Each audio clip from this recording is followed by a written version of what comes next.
মানুষ মাত্রই কিন্তু আমরা ভুল করি। আর যারা নতুন নতুন ডিএসএলআর ক্যামেরা কেনে তারা তো অফুরন্ত ভুল করে, কারণ সাধারণত কেউ কিন্তু মানে ক্যামেরা চালানো শেখার পরে ক্যামেরা কেনে না। সাধারণত আমরা ক্যামেরা কিনি, তারপরে চালানো শিখি, যেমনটা আমিও। তো আমরা কি করি, বেশ কিছু ভুল করি প্রথমের দিকে, যে কারণে আমরা ভালো ছবি পাই না। তারপরে দেখা যাচ্ছে যে ক্যামেরাটা আমরা বেশি দিন পর্যন্ত ব্যবহার করতে পারি না। তো এটা কিন্তু মারাত্মক একটা ইস্যু। সো আজকের এই ভিডিওতে আমি আপনাদেরকে এমন কয়েকটা ভুলের কথা বলবো যেগুলো আপনারা পরবর্তীতে করবেন না। তো ভুলগুলো যদি না করেন তাহলে আপনারা খুব ভালো ধরনের ছবি তুলতে পারবেন এবং পাশাপাশি আপনাদের ক্যামেরাটি অনেক দিন পর্যন্ত ব্যবহার করতে পারবেন। তো সম্পূর্ণ ভিডিওটি দেখতে থাকুন। এবং আপনাদের কাছে একটা কথা বলি, আমরা কিন্তু প্রতিনিয়ত শুধুমাত্র আপনাদের জন্য এরকম ফ্যান্টাস্টিক ভিডিও তৈরি করে থাকি। সেগুলো দেখতে চাইলে অবশ্যই অবশ্যই এই যে নিচে দেখতে পাচ্ছেন সাবস্ক্রাইব বাটন রয়েছে লাল কালারের একটা, ওইটাতে ঘষান করে একটা সাবস্ক্রাইব করে দিন, দিয়ে ভিডিওটি দেখতে বসে পড়ুন। তো প্রথমে যে ভুলটি আমরা সাধারণত করে থাকি সেটা হচ্ছে আমরা পিকচার ক্লিক করার পরে সেই পিকচারগুলো কিন্তু রিভিউ করে দেখি। দেখার পরে কি করি, যে পিকচারটা আমাদের মনের মতো হয়নি সেই পিকচারটা কিন্তু আমরা ক্যামেরার সাহায্যেই এখান থেকে ডিলিট করে ফেলাই। তো এটা কিন্তু মারাত্মক একটা ভুল। মারাত্মক ভুল এই কারণে বলছি, কারণ আপনার যে মেমোরি কার্ড থাকে না ক্যামেরার ভিতরে, যখন আপনারা ডিরেক্টলি মনে করেন যে ক্যামেরা দিয়ে ওই পিকচারগুলো ডিলিট করবেন, সেক্ষেত্রে কিন্তু মেমোরি কার্ডের উপরে মারাত্মক একটা ইফেক্ট পড়ে। সাথে সাথে ক্যামেরার যে মনে করেন সেন্সর রয়েছে তার উপরে একটা ইফেক্ট পড়ে, যে কারণে আপনারা সবসময় চেষ্টা করবেন যে পরবর্তীতে আপনার ল্যাপটপ বা মোবাইলে ছবিগুলো ট্রান্সফার করে বা ভিডিওগুলো ট্রান্সফার করে সেই সময় ওই বড় স্ক্রিনে ডিলিট করতে। সরাসরি ক্যামেরার মাধ্যমে ডিলিট করলে আপনাদের ক্যামেরার লাইফটা কিন্তু আস্তে আস্তে ড্যামেজ হতে থাকবে। একটা সময় যে আপনারা ক্যামেরাটি ব্যবহার করতে পারবেন না, বা ধরেন আপনার মেমোরি কার্ডটা নষ্ট হয়ে যেতে পারে। সো আপনারা এই যে ভুলটার কথা বললাম এটা কখনোই করবেন না। তো 2 নাম্বার যে সাধারণ একটা ভুল আমরা করে থাকি সেটা হচ্ছে আমরা যখন লেন্স ক্যামেরা থেকে খুলি, তখন কিন্তু আমরা লেন্স এবং মনে করেন যে বডি অনেক সময় হয় কি আমরা এরকম উঁচু করে খুলি, মানে ধরেন খোলার পরে বডি এবং লেন্সের মাথা উঁচু থাকে, যে কারণে হয় কি সহজে কিন্তু ধুলাবালি ঢুকে যেতে পারে আপনার ক্যামেরার বডির ভিতরে আবার লেন্সের ভিতরে। তো আপনারা যেটা করবেন, যখন এই ক্যামেরার বডির থেকে লেন্স খুলবেন তখন সবসময় চেষ্টা করবেন যে এই লেন্স এবং বডির দুইটার মাথা যেন নিচের দিকে থাকে, যাতে করে ধুলাবালি ঢোকার সম্ভাবনা একেবারেই না থাকে। কেন আমি এই কথাটা বললাম, কারণ আপনারা দেখবেন যখন হচ্ছে ক্যামেরার ভিতরে যখন ধুলাবালি ঢুকে যাবে, মানে আপনার সামনের যে মিরর থাকে না, মিররের ভিতর দিকে যখন ক্যামেরার ভিতরে ধুলাবালি ঢুকে যাবে সেটা কিন্তু সরাসরি সেন্সরের উপরে পড়ে। যেক্ষেত্রে যে কারণে আমরা সাধারণত কী করি, যে ছবি তোলার সময় দেখবেন যে পিকচারের ভিতরে কালো কালো স্পট থাকে। তো এটা কিন্তু মেইনলি এই যে ধুলাবালি ঢোকার কারণেই হয়ে থাকে। তো আপনারা সবসময় চেষ্টা করবেন বডি এবং লেন্সের মাথা সবসময় নিচু করে রেখে খুলতে। তো তারপরে যে আমরা মিস্টেকটা করে থাকি সেটা হচ্ছে খুবই কমন একটা মিস্টেক। আমরা কি করি, নতুন যখন ক্যামেরা কিনি, কেনার সাথে সাথে কিন্তু আমাদের লেস মানে ক্যামেরার যে দড়ি থাকে না, ওইটা কিন্তু লাগানো থাকে। তো আমরা পরবর্তীতে অনেক সময় কেউ লজ্জা পাই ওই লেসটা গলায় ঝুলিয়ে রাখতে, আবার বিভিন্ন কারণে লেসটা খুলে রাখি আমরা। তো এই কাজটা আমরা করবো না, ঠিক আছে? আমরা যেটা করবো সেটা হচ্ছে লেসটা অলওয়েজ লাগিয়ে রাখবো, তাতে করে আমাদের ক্যামেরার কিন্তু ভালো একটা সেফটি থাকবে। এখন আপনারা প্রশ্ন করতে পারেন যে ভাই তাহলে আপনার ক্যামেরায় কেন লেস লাগানো নেই?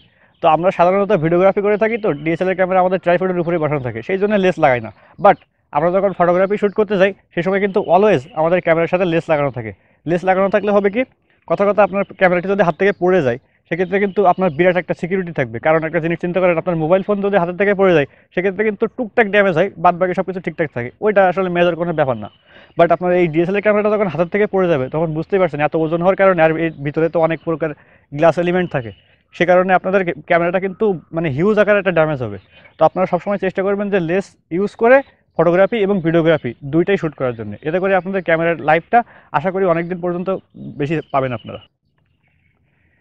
তো এরপরে খুবই কমন একটা মিস্টেক আমরা করি, এটাও একটা বেসিক মিস্টেক, সেটা হচ্ছে এই যে আমরা নতুন যখন ক্যামেরা কিনি, ক্যামেরা কীভাবে ধরে ছবি তুলবো সেটা আমরা বুঝি না, কীভাবে জুম করবো সেটাই আমরা বুঝি না। অনেকে আছে দেখবেন যে এরকমভাবে ধরে এরকমভাবে জুম করে, এরকমভাবে জুম করে। এটা কিন্তু আসলে খুবই ভুল একটা তরিকা বলবো আমি, মানে ভুল একটা পদ্ধতি। তো আপনারা যেটা করতে পারবেন, ক্যামেরাটা সবসময় কী করবেন, এই যে গ্রিপের যে এটা দেখতে পাচ্ছেন না, এটার ভিতরে মনে করেন ডান হাতটা ঢুকিয়ে দিবেন। তারপরে এই যে বাম হাতটা সবসময় আপনার ট্রাইপড হিসেবে কাজ করবে। তো আপনারা বাম হাতটা সরাসরি নিচে রেখে দিবেন, এই হাতটা কিন্তু মেইন হাত, ঠিক আছে? এভাবে স্টেবল রেখে তারপরে ভিউ পয়েন্টার দিয়ে আপনারা সুন্দরভাবে ছবি ক্লিক করবেন। আর যখন জুম করবেন তখন এই যে দুইটা আঙুল দেখতে পাচ্ছেন, এই দুইটা আঙুল দিয়ে জুম ইন এবং জুম আউট করবেন, ফোকাস যখন করবেন ঠিক একই পদ্ধতি। তো এইটা করলে আপনাদের হবে কি, যে আপনারা মনে করেন যে ক্যামেরার যে পারফেক্ট একটা ইউজ সেটা আপনারা করতে পারবেন। ছবি আপনারা তুলবেন, সেই ছবিটা অনেক সুন্দর আসবে।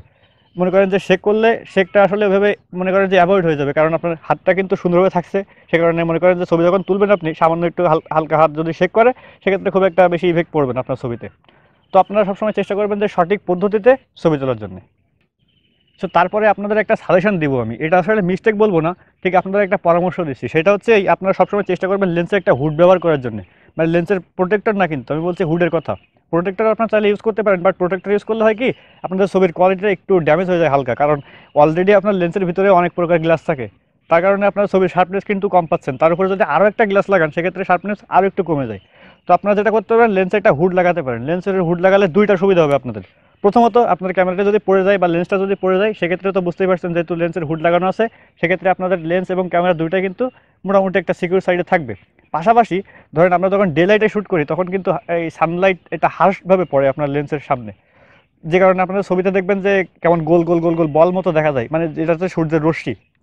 তো লেন্সের হুড যখন লাগানো থাকবে তখন আপনারা কিন্তু ওই রশ্মিগুলো দেখতে পাবেন না ছবিতে, যে কারণে আপনার ছবিটা কিন্তু খুবই সুন্দর আসবে। তো আপনারা সবসময় চেষ্টা করবেন, যদি সম্ভব হয় অবশ্যই অবশ্যই লেন্সের একটা হুড ব্যবহার করার জন্য। আচ্ছা, তো লাস্ট যে পয়েন্টটা সম্পর্কে আপনাদেরকে বলবো সেটা হচ্ছে যে আপনারা যখন ক্যামেরা দিয়ে ছবি তুলবেন তখন সবসময় চেষ্টা করবেন যে লাইট ব্যালেন্স একেবারে পারফেক্ট করে ছবি তোলার জন্য। এমনটা না যে ছবি তোলার পরে আপনি যে ল্যাপটপে বা ফোনে তারপরে ওইটার এক্সপোজার ঠিকঠাক করতেছেন বা এডিট করে সব কিছু ঠিকঠাক করবেন, সেক্ষেত্রে কিন্তু আপনাদের যে ছবির রেজলিউশন সেটা কিন্তু মারাত্মক আকারে কমে যায়। মানে কমে না গেলেও অন্তত মনে করেন যে বাজে একটা সিচুয়েশন তৈরি হয়, কারণ নয়েজ অনেক বেশি চলে আসে এডিট করার পরে। তো আপনারা চেষ্টা করবেন যে ক্যামেরা দিয়ে সরাসরি যখন ছবি তুলবেন তখন সব কিছু একেবারে পারফেক্ট করে ছবি তোলার জন্য। তো এখানে আপনাদেরকে আমি একটা উপকার করতে পারি, সেটা হচ্ছে এই যে এক্সপোজার আপনারা কীভাবে ঠিকঠাক করবেন সেই সম্পর্কে অলরেডি আমরা একটা ভিডিও করেছি, আমি আই বাটনে দিয়ে রাখবো, পাশাপাশি আমি ডিসক্রিপশনেও লিঙ্ক দিয়ে রাখবো। আপনারা ওই ভিডিওটি দেখে আসবেন, তাহলে আশা করবো যে আপনারা কীভাবে একেবারে পারফেক্ট এক্সপোজার ঠিক করে আপনারা ছবি তুলতে পারবেন সেটা খুবই সহজে শিখতে পারবেন। তো এই ছিল মোটামুটি কয়েকটা মিস্টেক। আমার মনে হয় এর ভিতরে আপনারা একটু মিলাই দেখেন যে আপনারা কয়েকটা মিস্টেক কিন্তু করেছেন এর আগেও। আর ইভেন যারা নতুন নতুন ফটোগ্রাফি করতেছেন তারা এই মিস্টেকগুলো অ্যাভয়েড করার জন্য চেষ্টা করবেন, তাহলে আশা করবো আপনাদের যে ফটোগ্রাফি স্কিল সেটা অনেক বেশি ইমপ্রুভ হবে, পাশাপাশি আপনাদের ক্যামেরাটা বেশি দিন পর্যন্ত ব্যবহার করতে পারবেন। তো আশা করি ভিডিওটি এতে আপনাদের 1% হলেও তো উপকার করতে পেরেছি। যদি তাই পেরে থাকি তাহলে অবশ্যই আমাদের ভিডিওটা একটা লাইক দিবেন এবং কমেন্ট করে জানাবেন ভিডিও আপনাদের কাছে কেমন লাগলো। আপনারা চাইলে আমাদেরকে বলতে পারেন যে কী ধরনের ভিডিও করে আমি আপনাদেরকে সহযোগিতা করতে পারি, কারণ আমরা কিন্তু সাধারণত ডিএসএলআর নিয়ে ভিডিও করে থাকি। আপনাদের মতামত আমাদের জন্য খুবই গুরুত্বপূর্ণ, আপনারা অবশ্যই অবশ্যই কমেন্ট করে জানাবেন।